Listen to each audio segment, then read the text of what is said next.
Konnichiwa and welcome everybody back to Chrono Reviews.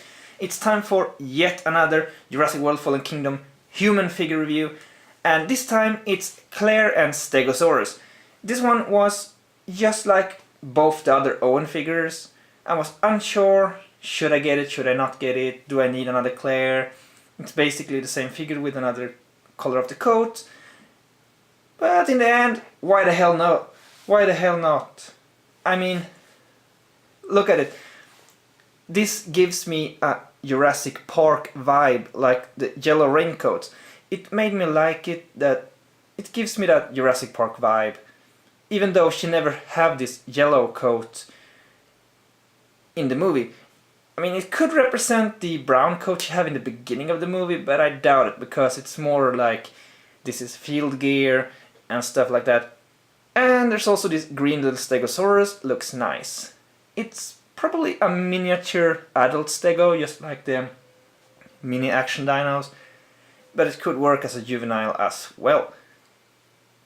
And looking at the package, there is just a standard layout, picture of Owen Blue, logo, volcano backdrop, cage design, and information on the back.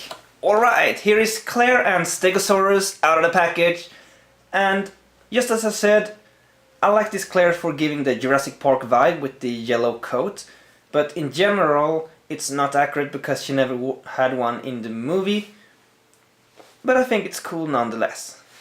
So let's take a little look closer at Claire at first here. I think she does look like Bryce Dallas Howard, just like the other one, so it's a good Claire lookalike. So I don't think there are much difference between the two, except that the hair might be a little bit stronger orangey in the color, but there's not much difference.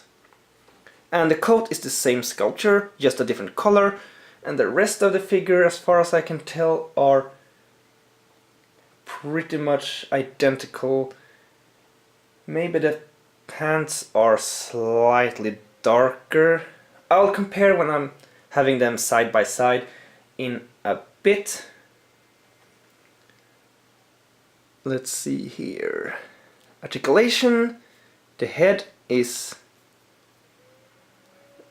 it's ball jointed, but it's very limited when it comes up and down, so mostly to the sides. And the arms are ball jointed.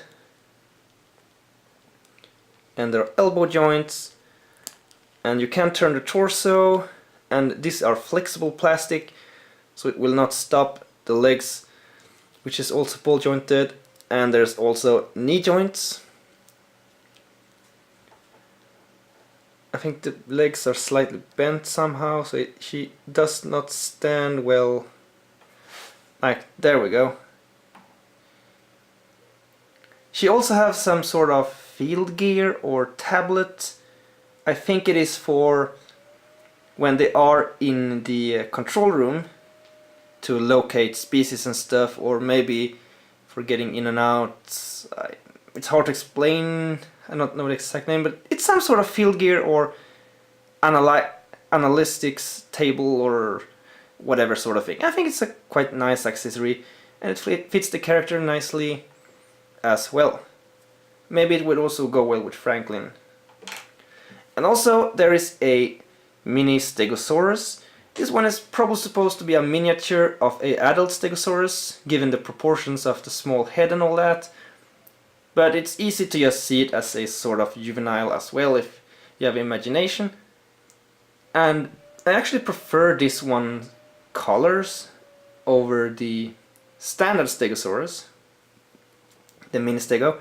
However, this one do not have articulation on the tail.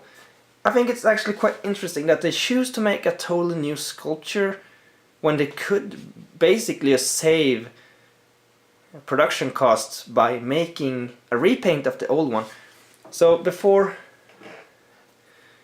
comparing the Claires, here's the other Stegosaurus that I got from the blind bags. The pose are different. This one have its tail more...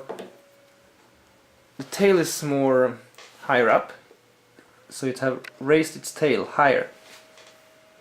I prefer the color of this one because it's more green, it's more accurate to the Stegosauruses. So if it just had beige under the belly, it would be pretty much the Lost World Stegosaurus. And this one has articulated tail, that one does not, but I don't mind really. So both are nice variants. This one has open mouth and this one has closed mouth. So the poses are different, the sculptures are totally different. That means they put a lot of job into it. I appreciate that because it gives you variation.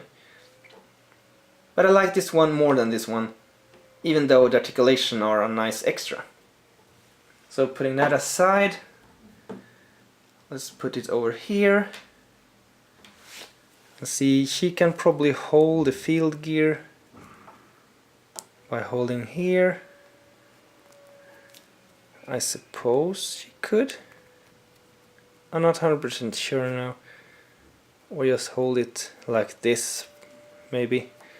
Yeah, let her hold it like this for now.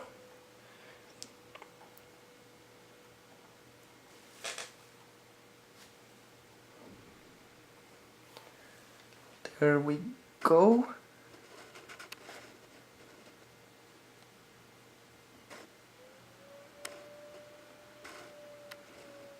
It's hard to see with the focus at times.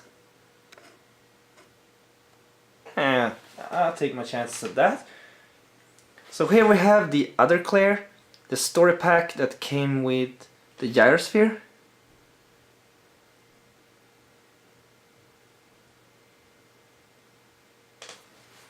And the differences are, yeah, that one has slightly darker and a different tint on the pants. I think the shirt, undershirt are the same. This one actually have short sleeves and this one have long sleeves. So the coats are slightly different, but the main coat are the same part. But they're different arms. And the rest are pretty much the same. So which one do I prefer? I actually prefer this one for being movie accurate. And also having a gyrosphere as an accessory is pretty awesome. But I appreciate this one for the extra Stegosaurus and the extra field gear and all that, and the Jurassic Park classic vibe. Oh yeah, the hair is more orange in this one, and this one is more orange towards the brown end, making it more natural somewhat. I'm not 100% sure which one are the most correct hair color for Claire, but both look nice, and that was counts.